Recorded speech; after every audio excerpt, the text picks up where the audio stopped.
Magandang araw sa inyong lahat. Welcome back na naman sa channel ko. Ngayon, may ibabahagi na naman ako na panibagong video. At kung bago lamang napadaan, ay huwag niyo pong kalimutang mag-subscribe at pindutin ang notification bell para palagi kayong updated sa mga bago kong videos. Gusto mo ba na siya ay mababaliw sa kakahabol sa'yo? Yung mas lalo siyang maghahabol sa'yo pagkatapos mong gawin ang ritual na ito.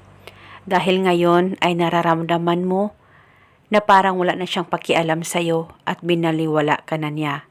At ngayon gusto mo na siya ay mababaliw sa kakahabol sa'yo. Kaya kung gusto mo na maging ganito ang partner mo, ay gawin itong ritual na ituturo ko sa inyo ngayon. At palagi ko itong sinasabi na dapat palaging buo ang loob at tiwala nyo sa mga ganitong pamamaraan. At pwede mo ito gawin sa kahit na anong araw o oras na gusto mo. Ang gagawin mo lamang, kumuha ka ng baso o garapon, kung anong meron ka ay pwedeng gamitin, at lagyan ito ng kalahating asin.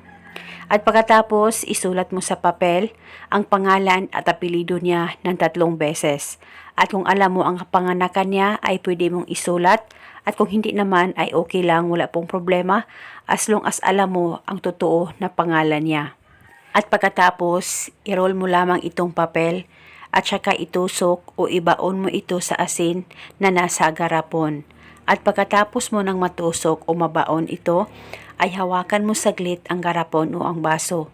Ilapit sa baba mo, mag-focus at mag-concentrate ka, pakaisipin mo siya at ibulong mo ang mga salitang ito. Sa kapangyarihan nitong asin, ikaw ay mababaliw sa kakahabol sa akin. Ibulong mo lamang ito ng 3 beses.